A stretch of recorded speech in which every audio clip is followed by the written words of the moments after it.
What's up, guys? Just sitting down with Cody. I don't know that we've ever done this, have we? Maybe a little bit here and there, but not like this. How old are you? 25. Did you put the same shirt on because I had this one on? No, this is just what I grabbed this You morning. little copying motherfucker. Yeah, it looks better on me. What are you doing? As far as what I'm cutting right now, Sure, what are you cutting right now? just finished up some NSWs. I'm getting into the Memorial Day bags, getting those started so that we've got some of that. So Guzman on a live said he wanted OD black full-blown NSWs 2 days ago, and you just cut those. You started last night, yesterday. Yep. Where else you working at? What else you do?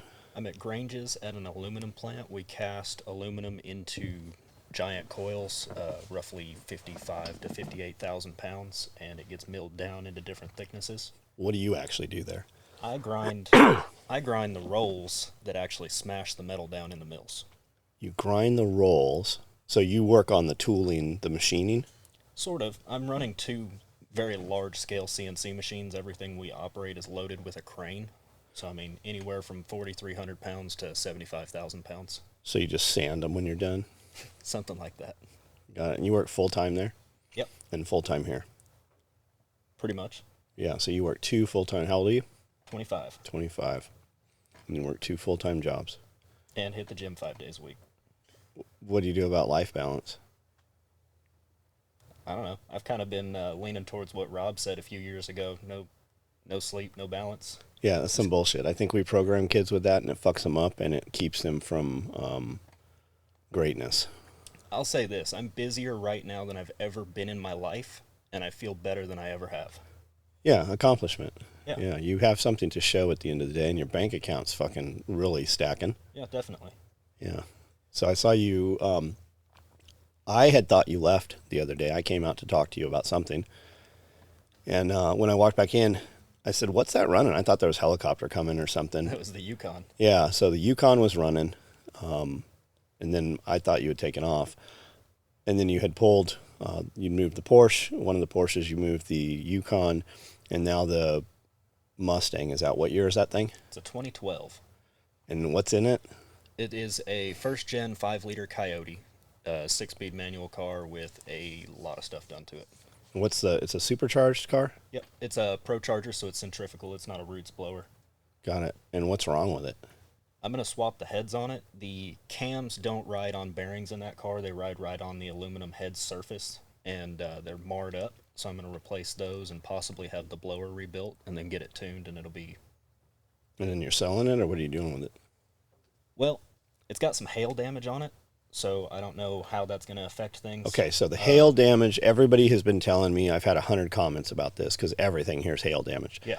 There's a company comes out, it's not expensive, and they do this micro deal where they fix it right on site. It doesn't chip the paint or anything. It'll smooth it all right back out. I'll have to check that out. There is one spot on the hood that I saw yesterday where the paint is cracked. When they started putting aluminum hoods on all those vehicles, it was bubbling up. The prep work wasn't very good. It didn't stay. So I definitely have some paint issues that do need corrected. But, yeah. Cool. So you're fixing this right now just because you want to drive it? I didn't even plan to drive it. I was going to actually post it up for sale. Got it. So you're fixing it to sell it. Yeah. Are you going to put more money in it? Are you going to make a lot more money by putting that, or would you be better off just selling it as is? As it sits right now, I'm better off fixing it and getting it right, and then getting the full price out. Got it. What do you think it's going to cost to fix it right now? A little under $4,000. And then you're going to list it at how much? 25. 25. How fast do you think that'll sell? I don't know. I don't know right now. I haven't been watching any of that stuff or paying attention to it, but not really in a hurry for it either. Correct. Yeah, you've got a bunch of stuff. What are you going to do with the money? Plan was to pay everything off and then start stacking money up and do some sort of investment that either generates cash flow or starts to set me further ahead. I know you've asked a bunch of times about storage units. Is that what you're thinking, or is that just kind of your exploring options? I'm looking around right now. I want something that is relatively low input because I am so tied up at the moment. It doesn't necessarily have to be that. I just want something that I don't have to put another 40 hours a week into that I don't have. Sure. Yeah. Especially if you bought a property across the street or something, for instance, like those storage, you could get a lot of storage units in there. And then the question is, do you do small storage units or large ones? And I don't know what the answer to that is. Right. You see both. But I would suspect you're going to fill up all your small units faster, and you're going to get more volume, right? For that long one, to put a boat in there, you're going to have the depth that would be 2, if not 3 storage units. Like on an end cap, you could have 3, one on each end and then one in the middle. Yeah. Whereas for a boat, you just have that one. And I don't know that 1 equals the revenue of 3. I don't know the answer to that. I don't know either. And I think I'm better off getting something and building it out like you were saying versus buying something, because I was looking around and like I found one over in Springville for sale sitting on about an acre. It's got 2 separate buildings. You've got small ones and you've got big ones big enough to put boats in. And that's listed at $750,000. Plus, it's in Springville. It's a terrible location. But storage units seem to fill up no matter where you are. I agree. But to be close, because you could also, like, if you're not going to build it out all at once, put your units in the back, use that front road footage, and you could put seasonal items there. You could let somebody come in. You yourself could do it, or you could let somebody come in, or you just hire an employee to be there. The fireworks stand things are huge. Yeah. It's great money, 2 weeks out of the year. Yeah. Pumpkins, Christmas tree. There's so many different things you could do. Get with some Amish guys, and a lot of those small shed places and stuff, they will front you that stuff. So you don't actually have to pay for that. You put it there, and then you get a large percentage when you do the sale. Flooring it like Walmart would do. Yeah, just like flooring, like they do with appliance places and car lots and stuff. Most of those car lots don't own those cars. Right. Yep, just like that. Yeah. What else? What's the first product you ever remember as a kid? First thing I remember, it's got to be that tack holster. The tack holster. And I just say that because I was running around playing with that shit when I was younger. Mm-hmm. Back then, you were making all the real deal, SEAL teams, Force Recon guys stuff. So, I mean, it was all big, full-blown rigs. Yeah, it was. It was all LBVs and stuff, yeah. You knew all them guys. Yeah. I have that belt I made for you that I embroidered your name on. Yeah. I've still got that hanging there, and there's a... This big around. Yeah, it was. It was like 18 inches or something, and it's got a 500 IV pouch on there. Yep. That's out there still hanging right by my sewing machine. Yeah. What do you think the coolest thing we make currently is? I don't know about coolest just because it's so limited, but in my opinion, it's either the LBV or the NSW. The big NSW? Yeah. Yeah. Yeah, not the modular one. Can you wear that without armor? I think the boxes would be under my arms. They are. They kind of are under your arms. Yeah. Now, I've got more size than I've ever had previously, so it would definitely be more manageable now. I think it would be fine with armor on. Yeah. Well, like when we built the first Mookie rig for Ben, yeah, he couldn't wear it without armor. Like, it would literally touch in his back. Like, it was so big, like it touched on the back. It didn't even need a waist strap. Yeah. When I wear my 6-mag running the hydro on the back, I have the waist straps all the way cinched down. Do you remember the first guns that you ever shot?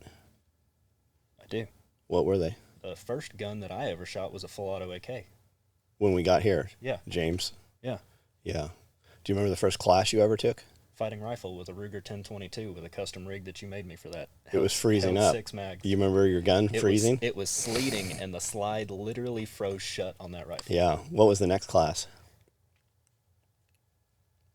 It was either rifle again or it was pistol after that. Did you not do force on force in the old house? I did. So on the old property, we still have the old property where James had the original shop. There was an old house we call the haunted house. It's just like it's rotting apart now. 2-bedroom house maybe. We actually put a fucking retarded amount of money. We fixed all the pipes in there and everything. We were breeding rats. We were using it for like a rat room. And then we have storage stuff. I think I've still got like a ton of Humvee wheels and truck parts and shit in there, but they would use it for force on force, and that's where you took the first fight class. Yeah. So did Dakota. She took that too. And then you've done medical. Yep. You done any contractor classes? I have not. So I've done rifle a few times, I've done pistol a few times, and then I did force on force and medical, and that's aside from other people coming in like Aaron Little's class, and I did Cold War hot range with Sonny. Did you really? One of the first times. Oh, that's awesome. Came out. So that's pretty much the extent of what I've got right now. Got it. What's on your radar? What do you want to do? I'd love to do a contractor class. Anybody else you want to train with? Definitely people I want to train with, but I don't know who's available and who's not. If we could have anything, what would it be? I mean, if I could get out with anybody right now, there'd probably be two guys. One of them would be DJ Shipley, and then the other one would be the guy that I sent you that video to the other day. Something Morgan. He was a Delta guy. Okay. And he's doing classes? Kyle Morgan, that's it. Kyle Morgan. Yeah, he's got Blue Bearing Solutions. Blue Bearing Solutions. You know, I don't think I've heard of him. Yeah, BLU. He did that after the Radisson Blue, which was that MC that he ran up into. Okay. Yeah, we'll check that out. Instructor Z is going to be here for a podcast next week. Super excited about that. Definitely want to meet him. Just fucking real good dude, man. And he's close. Like, he's right over in Campbell. I did not know that. Carl, tactical rifleman, he's right over there in Campbell. They're friends. They do stuff together, both those guys. And those are group dudes. So different aspect coming when you train with SEAL guys and you train with different dudes, and then to see how group does it, and especially guys from ODA and stuff, how they're especially different generations of that also. So that'll be very cool. And he does a lot of combatives, hand-to-hand combative stuff. So I think he runs a jiu-jitsu school. Okay. Does a young men's classes and stuff. Nick Lavery would be a really good one. What's he do? I don't know what he's doing currently, but he was on an ODA. He was Green Beret. I don't know if he went Delta or not, but he lost a leg and continued on with a prosthetic through an ODA on multiple deployments. That's a bunch. There's a lot of dudes like that in the NSW too. So he's an assaulter. He did a little bit of all of it, I think. Yeah. He wound up on a swim ODA with prosthetic and everything. Interesting. That's cool. Very impressive. Right on. Well, I just want to sit down for a few minutes. I don't think we've ever done this. Maybe we'll start doing some podcasts and stuff, come up with some topics, conversation. We'll see anything you want to ask Cody. This is my son. Definitely. Cody Vincent Willis. Who are you named after? Well, I don't know about the first name, but middle name is the same as Jeff's. That's right. We named you after Scully. And Cody, your first name was chosen by Joseph Winnie, SWAT cop in San Diego. Spent a lot of time at the house and stuff, and we were rolling dice trying to figure out your name. Not really, but he's like, you should name him Cody. I'm like, Cody's a great name. All right, Cody it is. So fuck it. That's where it came from. I have a question. So you're 25. Yep. What is your life going to look like when you're 35? Because this will be on there forever. Man, there is no telling. I'm at a point right now where I feel like there is no ceiling. So which direction are you heading? You're going manufacturing, or are you going to go business owner? What are you going to do? I'd like to do a little bit of all of it, honestly. Okay. I don't have anything particularly set in my head right now. I just know I'm headed in the right direction. I know when the time is right, something will line up. I think that's probably a good way to look at it, because nothing ever goes as planned. Yeah. It doesn't have to be one specific thing, but I know I'm taking the right steps right now to go in the direction that's going to lead me where I want to be. Cool. Yeah, just keep action, no complacency. Yep, absolutely. All right, well, we're coming up on lunch here, and I'm hungry. Sky made some, handmade pizzas or something. So we're going to go eat, and you guys leave some comments, and we can make some more videos about whatever you want to talk about. He'll have a different aspect. He knows a lot of the stories. He's been there the last 25 years. There was a couple years he didn't live with us, but as a child growing up, he was with us 24 hours a day. And, you ask him a question that you already know the answer from me, you might get a little bit of different answer or different perspective. And when we tell stories, especially like when I get around dudes that have been there a long time, Scully and such, I'll have some story I'll tell you, but then he will say something that will spark a whole nother direction that will turn into a completely different story. So if you guys are interested in that, leave the comments, and maybe we'll start doing this once a week or so. All right, we're going to go eat lunch. What music should we give them? I don't even know what we have. We have lots of it. You want to hear it? Sure.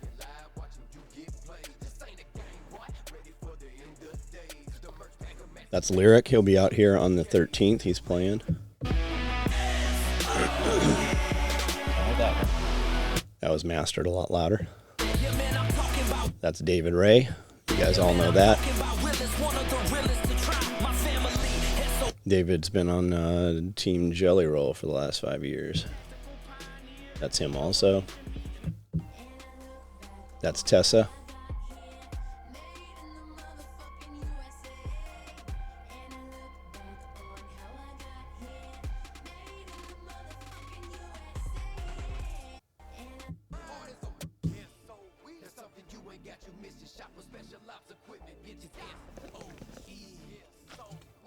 beat's familiar. That's the same as this one. As he was doing that, when I started talking to him, I started throwing him lines and lyrics and stuff.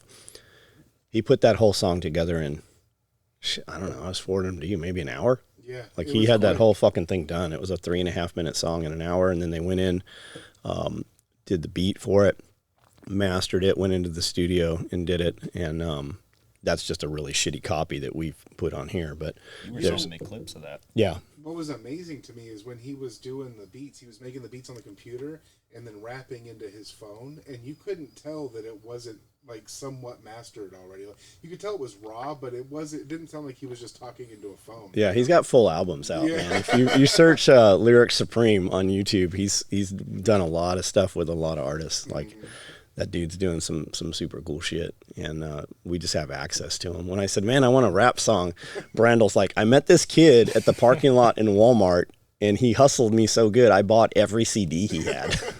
Not just like one copy. I bought everything he had. He's like, man, that's my biggest sale. Uh-huh. Yep. All right, guys, we'll see you next week.